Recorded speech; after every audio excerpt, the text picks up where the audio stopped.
Hello and welcome to another episode of Bugwatch. I am your boy Swissley, and I am flying solo. JP is excited for him.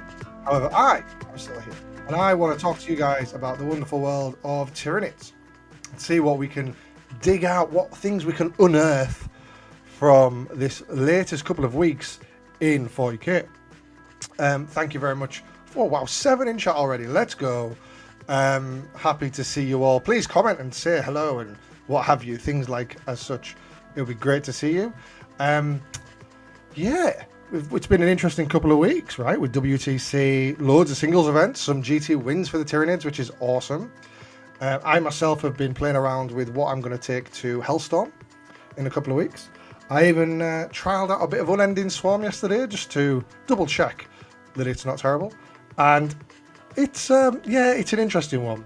I had a really good time playing it. It was like seeing a long lost friend because it was a nice while it lasted kind of thing, right? It was really interesting to play, very different. And now without being able to respawn those units multiple times, it is a bit tricky. The enhancements are awful. I mean, they are so bad, aren't they? Like, they are wasted areas of page. Like, if I could choose to say to the app developers, hey, save my downloads of those enhancements because I do not need them in my life, I would do that. They are awful. But I played it. So here's my thinking. Unending Swarm, right? You do get tons of gaunts, right? And you get tons of little bits and bobs. And you know what? Missions like Terraform, things like that, right? They will really benefit from, I don't know, 140 bodies that are OC2. So I did a little whirl with it. I scored a bunch of points by turn 3, and then I was tabled at the end of turn 4. So that is kind of how that went. I'll have a little bit out of practice playing Swarm. I think there is a bit of a knack to it. You don't want to present your opponent with all your units because then they all die. You need to layer it. So I think there is an angle where I might take it. Unfortunately, I'm not really going to get many more games in until the list deadline. So I have to decide: is it Crusher Stampede? Or is it Unending Swarm? I don't really know. Please tell me in comments what you think. The Unending Swarm is kind of fun in a weird, like, I like to punch myself in the face kind of way, because you don't get to kill anything except for the 3 exocrines that shoot things. You just kind of move, and that's it. Whereas Crusher Stampede is a lot of fun, and as we'll see in a little bit, really good in the hands of a good player. I'm not saying I'm a good player, just stop you right there. But you never know, right? I might become a good player at this event. Who knows? So yeah, that's the Swarm that we've been looking at. I've also someone in the Aura in our Discord asked me to talk about that. And then we've also had another request from HF Scorpion, really cool guy in the Tyranid Discord communities, in a bunch of different Discords, always has a really cool take on stuff. And he's asked if we could address the slow drop of Nid's win rates. He did ask me this, I don't know, 15 minutes before the show started, so I haven't done any graphs, unfortunately. But maybe that's for in 2 weeks' time, or maybe in some time when we can talk about that. But what I have done is a slide on what I've seen in the win rates, and it's quite interesting, actually. It is quite interesting, especially for Crusher Stampede. Yeah, so cool. And just a little heads up, guys, bear with me. I'm coming off the back of COVID here. My tongue yesterday felt like, I don't know, the belly of a tervigan, like it was rough and blotchy and not very nice. So now, though, I am a lot better thanks to the help of rosé wine. It's like 1,000,000 degrees in the UK. I don't know if that's Fahrenheit or Celsius. I don't know the difference, but it is hot. So we're on the rosé wine. All right, let's get on with some lists, shall we? As is the headline of the show, the main event of this show will be Sam Pope's double Norn assimilator list. Emissary, not assimilator. He's not that crazy. So we'll get onto that straight away. Samuel Pope. So Samuel Pope is playing, as a Mitsar Monster says in the chat.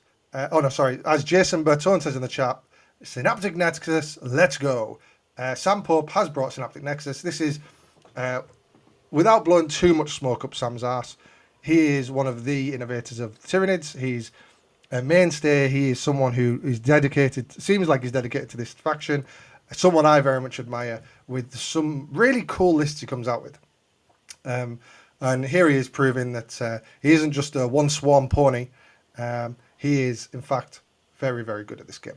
So what I've done is here, I've given you 2 for 1. We've got on the left-hand side, he's GT winning list. And then the second one in is an RTT he also went to. He just won as well, right? Because that's the kind of guy Sam is. So on the left-hand side, let's go through it. So it's Synaptic Nexus. He won this event. He has got a Hive Tyrant with Synaptic Control for the -1 damage. Really cool if you want to be able to put your Hive Tyrant out in the open a little bit so that they can be a bit more flexible in their positioning. We all know movement is really important and positioning is really important. The difference that makes is quite good. However, it depends on what the meta is as well. If everyone's just got giant las cannons, -1 damage isn't the best thing in the world. Like, it's not outstanding.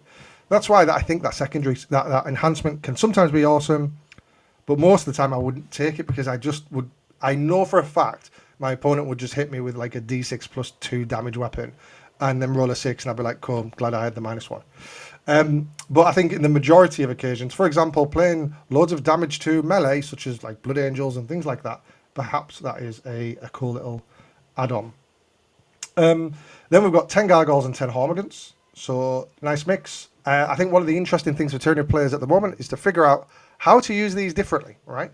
Because Gargoyles do a very different job in a sense, or they do the same job but different to Hormigants, like how they execute that role. And I think that's one of the most interesting things for Tyranid players to play around with at the moment. Hormigants, I think, obviously, are very... I think Gargoyles are number 1, obviously, but they are more expensive. And then actually, for me, Hormigants are a fairly distant second. But we can see a lot of people taking those 2 squads of Hormigants, doing a lot of work. So I think it's just a case of how you're using them. Perhaps I need to figure that out a little bit more. And then other units you've got a Biovore, you've got 3 Exocrines, you've got 3 Lictors, you've got 2 Norn Emissaries. Let's go. Pyrovore and 2 Rupture Effects. Let me tell you something about Norn Emissaries. I got given one by a friend of mine. I know, a good friend gave me a Norn Emissary. It is still unbuilt in the box because I've never found a time when I went, you know what? Yeah, a Norn Emissary. And now is like the best time to have ever played one in 10th, right? Because they're the cheapest they've ever been. They've got loads of like weird little buffs, like the mortal wounds and all that kind of stuff. Feel no pain. It's super good, super good. I still look at what 275 points, I think it is, and I just go, I'd rather just have like a Rupture Effects and like some Gaunts or something. But man, it's working, right? If old Sammy P is out there smashing events with them. He's then got a Pyrovore, so removing the old cover, perhaps potentially a bit of an Action Monkey as well. And then we have 2 Rupture Effects. So interesting, this Rupture Effects technology that we've seen. The WTC teams have been rocking 3 in them, 3 Rupture Effects. Obviously, as a heavy skew towards killing other mech'd armies. Rupture Effects, it's like Tyranid effects, are so good at that kind of stuff because they can stick their head out, get shot, and go, yeah, that didn't do anything because I ignored that damage. Now I'm going to shoot you with this big old gun. So good fun, good fun. So let's talk about this list, guys, right? So what's interesting is if you look at Sam's RTT list, which is on the right-hand side, the only thing really that is carried across identically is the 2 Norns, the Pyrovore, and the 2 Rupture Effects. So clearly, the guy likes that as the core of his list. That can tell you something. If you are looking to, like, if you're looking for inspiration, perhaps that as a core of your list is a cool place to be. We'll see. He did play around with some of the bits in there. He's got the Parasite with the Psychostatic Disruption, which is the 12-inch no deep strike, and sometimes you can't, like, bring some reserves in or something, and it's 1 million. What is it? 30 points. It's a lot, but you know, on a Parasite, it's quite cool. You know, if you want to deny deep strike on something like an objective or whatever, like fire and fade onto an objective, super annoying if you can't go within 12. We've then got the 2 times 10 Hormigant, so he's mixed that up a little bit, make a little saving.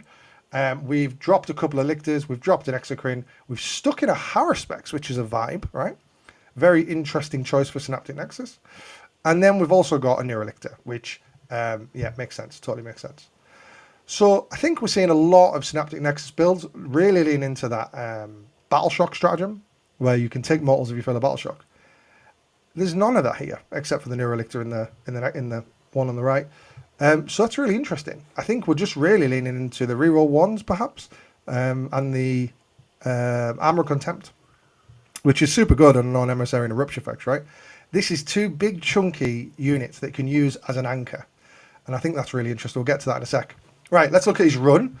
So Sam just bodied 4 people and then had a close game at the end. So the Votann first game, to be fair, was a little bit closer. 89-56.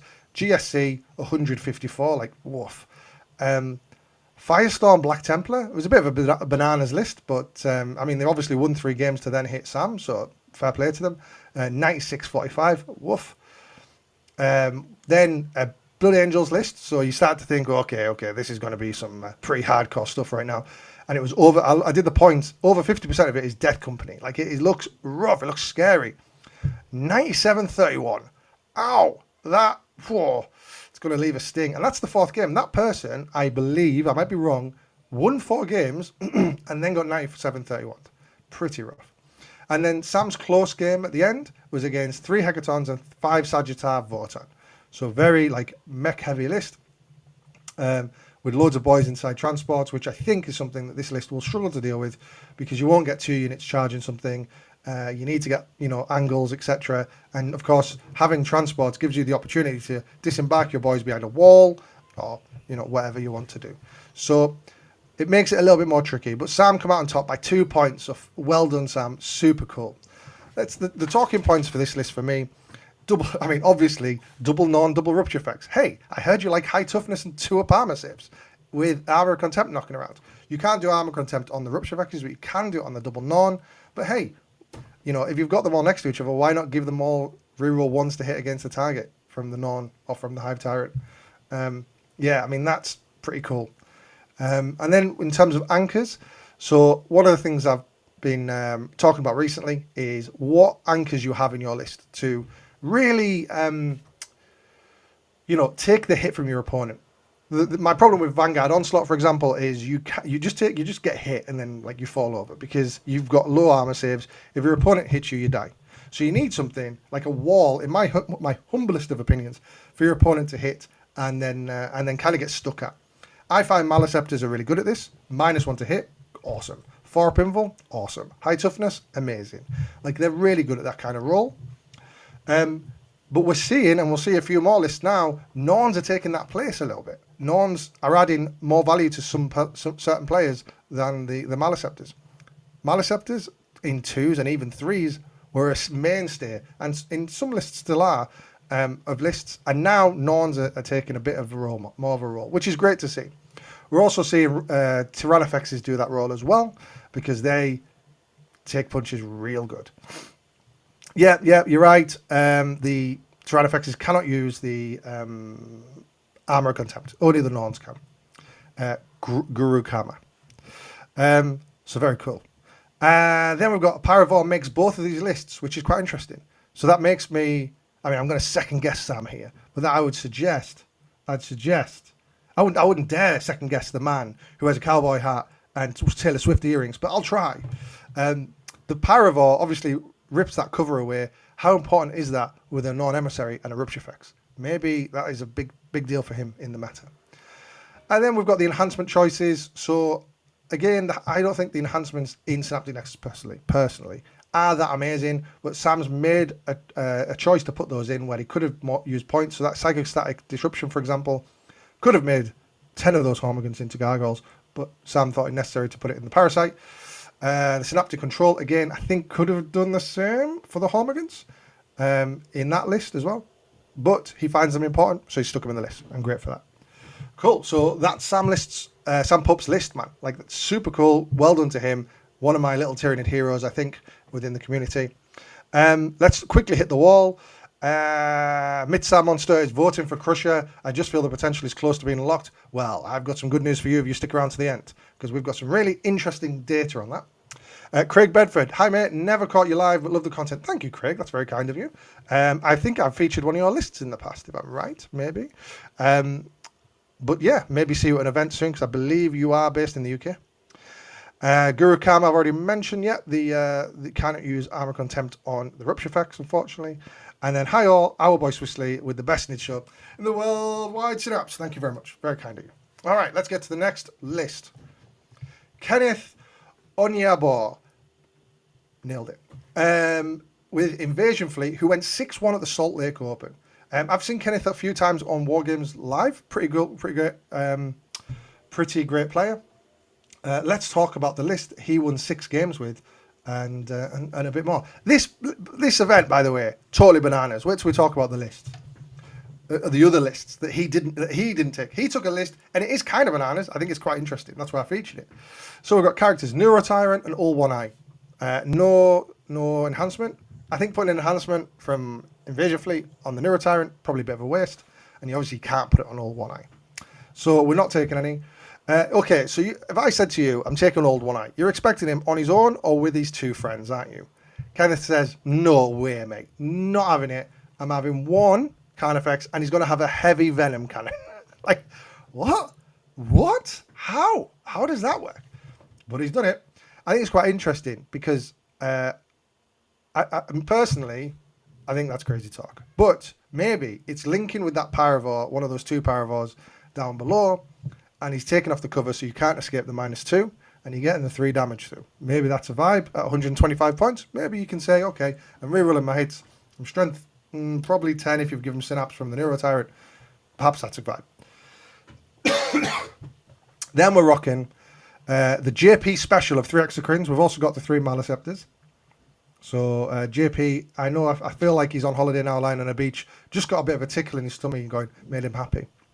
We've got 2 Haruspecs as well, man. Haruspecs is making a comeback. I doubt it, but maybe. We'll see. Lictors, 1 Lictor, 1 Neurolictor. Again, that's a choice. Really interesting. I personally go, okay, do I want Neurolictors? Do I want to battle shock people? Yes. Then I take Neurolictors. No, I'll just take Lictors because they're so much cheaper. But maybe Kenneth needs a bit of both here. We've got 2 times 1 Pyrovor, as I mentioned above. So that's stripping the cover, which will help the Maliceptor and that heavy Venom Cannon Carnifex, no end. And it will help these 6 Zone Throps, who will probably be led by the Neuro Tyrant right next to them. So pretty cool. Yeah, so an interesting list. Some things you will see in other Invasion Fleet lists, and then some totally left field things, which are pretty cool. So, all right, let's look on the right. We have the run. So what did he play against? So he beat Chaos Knights, a close victory, just under 20 points there. So close win in his first one. Close win against Drakari, a 92-80. So that sounds like a really good bloodbath. Then he played Grey Knights that had a Vindicare. Lol. Now, the Vindicare will be better moving forward, but at this time, like, really? You have a Vindicare on your list? I bet he was really happy to see 2 monsters that he can't win. But again, another fairly close game. Then he went into a Jack Harpster style World Eaters list and absolutely bodied it, which is fair enough.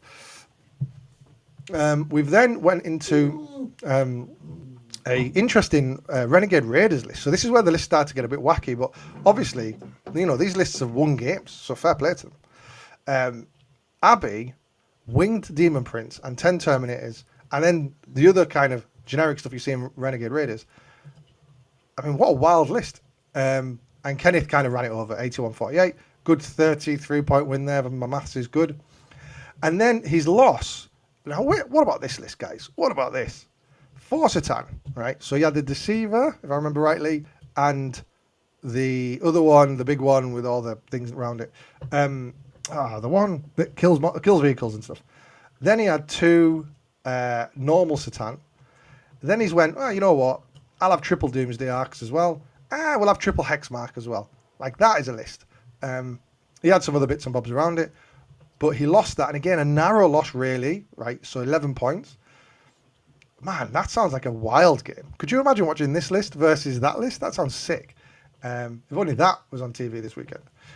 But no, like, you know, pretty rough matchup.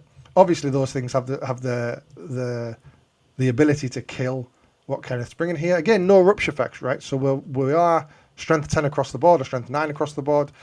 You know, we're going to struggle to wound anything with a high toughness.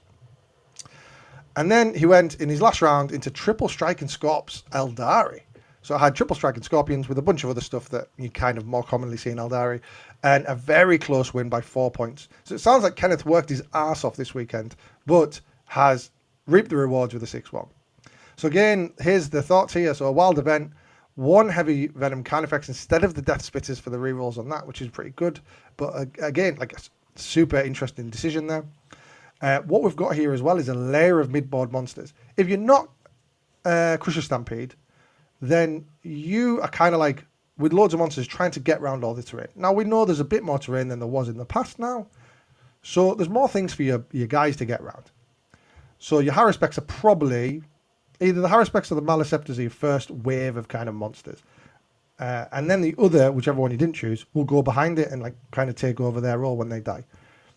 I find that really interesting. I would love to see how he kind of got all those monsters through the mid-board at the same time, or if he did them. I imagine he layered them through, which would be pretty cool. And yeah, super interesting. It's like there's not a lot of space for all these monsters, especially ones that want to go towards the mid-board, so Haruspecs and Maliceptors.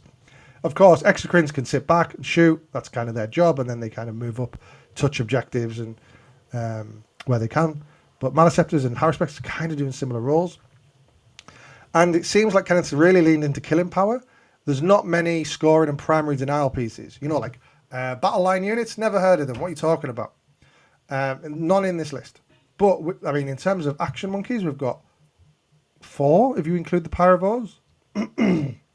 So, yeah, a vibe, man. But I think you can see that in the scores. He did get a couple of 90. He got a 92, a 93, and 81 is fairly high. But I wonder if a couple more scoring units might have just took it over the edge. But either way, Kenneth, awesome job. Well done, mate. Really excited to see more of your lists in the future. I know you always tend to do well at these events, so well done. All right, Greg Chamberlain, an event close to me. I wish I could have went. I couldn't make it that weekend, but Peter Islam is a wonderful event. If you get a chance, go. Done by his maps are done by a wonderful guy in our community. Forge World Titan, he might be in the chat, he usually is. He is on Invasion Fleet, which is interesting. Greg's, I believe, has been running Vanguard Onslaught recently to some success as well. But now he's gone, you know what, give me some of that white bread. I need the boring old index detachment. Give me that stuff. What has he ran? So he's gone for a bit more of a, what would you call it? Traditional, I suppose, kind of invasion fleet list. So we've got the Hive Tyrant, we've got the old One Eye as our characters, 2x10 Hormigans. Then we're rocking a Biovore, 2 Exocrines, 2 Maliceptors. God, is it 2023 all over again? A Neurolictor, a Norn Emissary, so, you know, is that trend coming in? 6 Melee Warriors, which is quite interesting. You don't always see those guys in Invasion Fleet. But as I'm understanding, a few people are thinking, are using them because they are cheap-ish Synapse. So you chuck them forward, get into combat, or, you know, get them into a position where they're going to be near your opponent's army, and then press that big old red Shadow the War button. And then we've got something that I'm a big fan of, 1 Rupture Effects and 1 Acid Effects. So really interesting here. We're seeing a lot of T-Fexes come up. That's definitely one of the new trends since the WTC lists have been announced. T-Fexes are definitely getting more of a look in. Yeah, so that seems to be more of a trend, and obviously the Norn Emissary making it in, definitely seeing something with some of the best players in the game, in the community, taking those. 1 Rupture Effects and 1 Acid Effects. I think the Rupture Effects obviously does that job for you of killing anti-tank. Having 2 terrifies me because I've already played in games where I've had 1, and my opponent hasn't had a tank to kill, so I'm just like laser beaming grots, and it feels real bad. What I do like though is switching 1 T-Fex into an Acid Fex and just threatening that Overwatch, especially when you've got a monster heavy build where your opponent's like, haha, I'm going to move block you, or I'm going to charge you so you can't get past me. Well, an Acid Fex really disincentivizes them from doing that. He's also running old One Eye Solo, which I'm a big fan of, although more so in Crusher Stampede because you can press the reroll once to hit button. Sorry, reroll hits to reroll hit rolls, CP stratagem thing. In this though, of course, he does have crits on 5s if you want it. He does have lethals. He does have sustained. So there's definitely benefits to using him in this as well. So Greg's run, he absolutely battered Deathwatch, 47-93. I've put that the wrong way around, but yeah, Greg did win that one.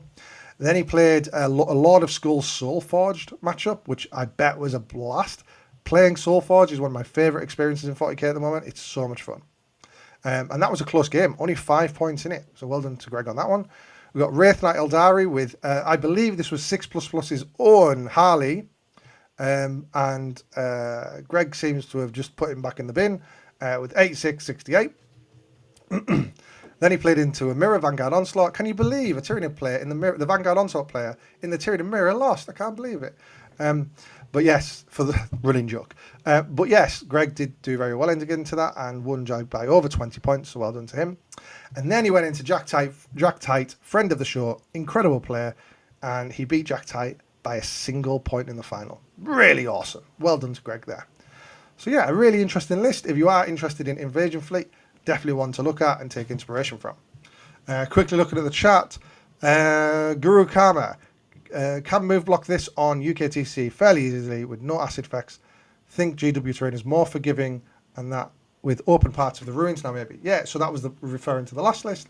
Yeah, absolutely. I think the last list, I think maybe it's a bit more open on GW terrain, but in my experience when I've played on GW terrain in 10th, I've always been like, whew, you know, it's better, but it's not good in terms of getting monsters around. So we'll see. But definitely viable. And then Craig Bradford, I am UK based. Greg's also a very good player. We had a lot of Vanguard. Enough of Vanguard after Sheffield. We had a good chat about it. They aren't the one. Yeah, Vanguard isn't the one. It's really fun. You feel like you're big brain playing, but actually your opponent is just running at you and just trying to catch you. It's kind of like Tom and Jerry. And in a Tom and Jerry situation, I'd rather be Tom than Jerry. God, I am so theosophical, right? Definitely. Big brain thinker. All right, David DeLisle. He was at the Arch City GT. He won 5.5 games out of 5. So close, bro. So close. With Invasion Fleet as well. So again, I wanted to show this one. It's very similar to the last one, so I'll be quite quick on this one. It's not similar to the last one, but it's similar to general Invasion Fleet list you see. Except for 2 Neuro Tyrants. Guys, why are you running 2 Neuro Tyrants? I like it. I do like it, but I want to know why I like it. Because I don't know why I like it. But I do. We've also got all One Eye there. So he's doing his thing. He's with 2 Carnifex Bros doing that thing, which is just so powerful. 10 Gargoyles, so we've got some battle line. A Biovore, 2 Exocrines, 2 Lictors, 2 Maliceptors. So a nice kind of chunk there of the standard Invasion Fleet fare. A Rupture Effects, again, makes it into another list. 2x3 Von Ryan's Leapers, which is quite interesting. And then the Zoanthropes. Okay, let's try and talk this out. Right, the Neuro Tyrant is, 1 Neuro Tyrant is going with them Zoanthropes. Maybe they're in reserve. So then the other Neuro Tyrant is there to give something Synapse turn 1, like maybe the Carnifexes or Von Ryan's Leapers to take him to strength 6, or a Lictor to take it to strength 7 in combat. Maybe. Yeah. Maybe Gargoyles to strength 4. Let's go. I doubt it. But interesting choice. If David does listen to the show, please tell me why you take 2. I think it's super interesting. I want to like it. Just tell me why I need to like it.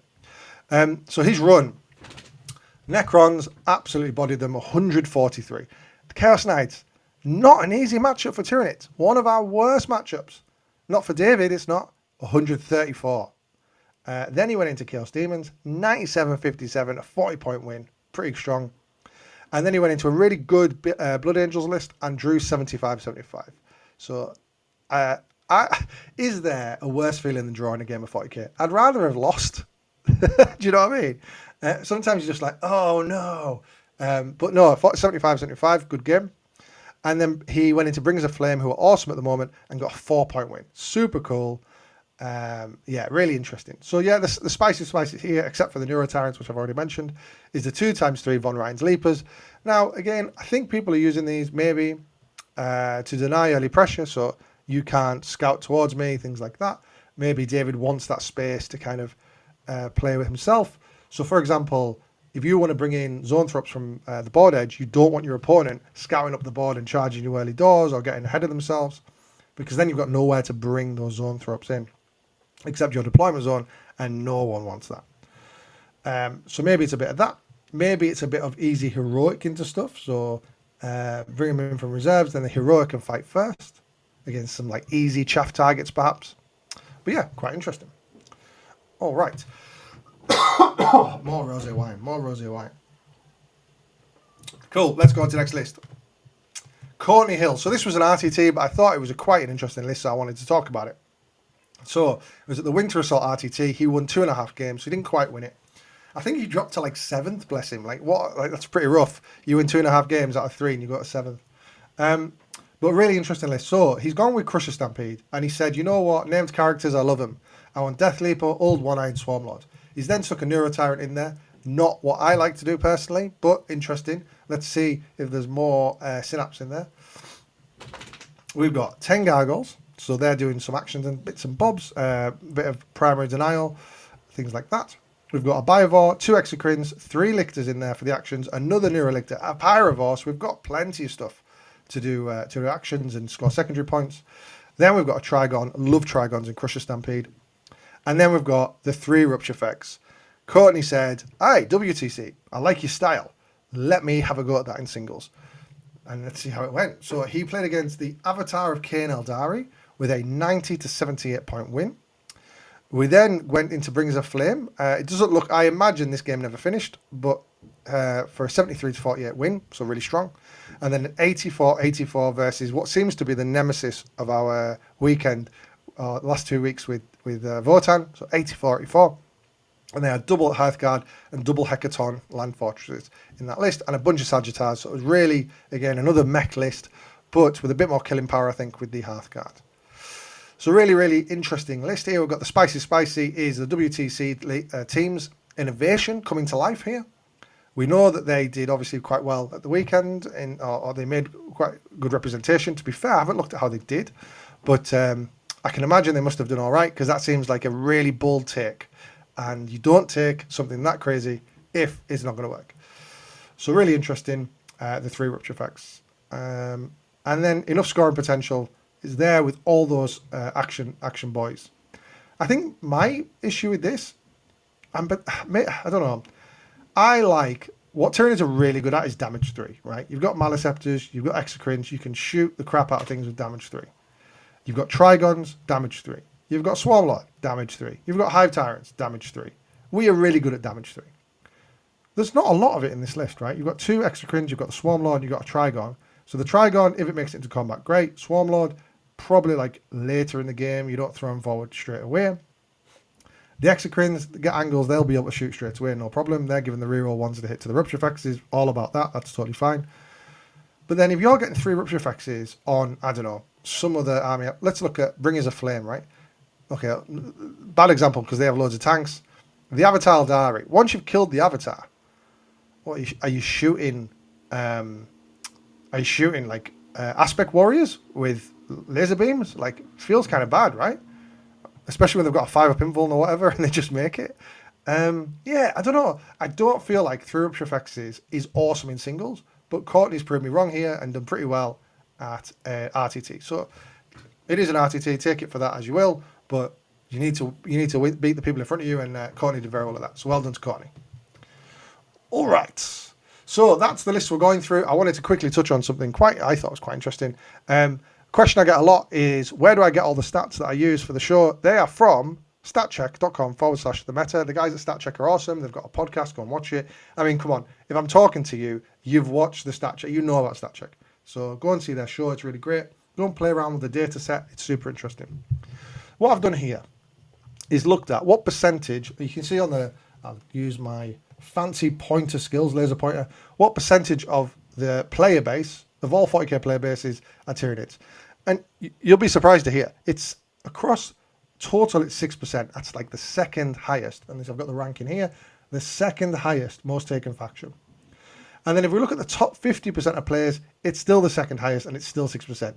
The top 25% of players, it's still 6%, but it does drop down to number 3. And then in the top 10% of players, we stay at number 3, and we're still 6%. Now, you might say to me, Dave, why did you just show me a graph of 6, 6, 6, 6, 6, or whatever? And it's not because I'm trying to summon the devil. It's because other factions aren't like that. For example, Necrons have a massive jump up with better players. Blood Angels have a massive jump up with better players. Sisters have a massive jump up with better players. And likewise, other armies have a massive fall with better players. We pretty consistent, which is quite interesting. 6% is not a small amount of players either. That is quite a few players. So really interesting there. But what is, I think, more interesting is our win rate. So, wow.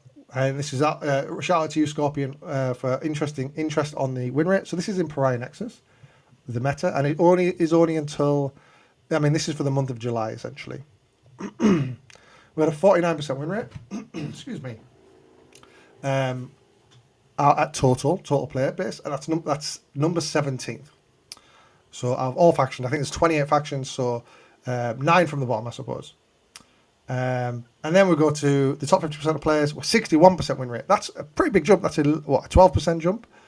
But that actually is worse than in the top 50% players. So we drop down to 23rd best faction. Then we jump back up within the top 25%, 19th with the 66% win rate. And then finally, if you are a top 10% of players and you take Tyranid, you win 71% of your games, which is quite impressive, but still only 17th out of all. So we are, I think, almost perfectly balanced, guys. It's pretty interesting. But what if we look at faction specific stuff, guys? Detachment specific. Well, let's have a look. If I've done this right, it'll come up. Boom. There we go. Right. So what I've done is I've looked at the same thing: total players, top 50%, top 25%, and top 10% of players. And I've done it by detachment. So the detachments furthest on the left are the ones with the most players, so the data's more reliable. The ones furthest right have less players playing them, therefore the data's a little bit shaky. So take it as directional only. What I find interesting about this, Vanguard and Synaptic are pretty steady in getting better when you're a better player. So they go from Synaptic Nexus. If you are, on average, their win rate is 47%. But that jumps up to 61 if you're a top 50% player. It jumps up to 71 if you're a top 10% player, which makes it the third best detachment if you're in the top 10%. Vanguard's actually the second best there. If you're a top 10% player, you've got a 74% win rate if you are taking Vanguard, which I find very interesting. Again, a big jump up from 51% for total. Invasion Fleet. Now, Invasion Fleet is a bit misleading. Not misleading, but I actually think it's the most reliable data because it has the most players. So your win rate is 52%, generally speaking, for Invasion Fleet players. It then jumps up to 66% if you're in the top 25%, but it drops to 63% if you're in the top 10% of players. So the best players have a harder time than, I suppose, the second tier players with Invasion Fleet.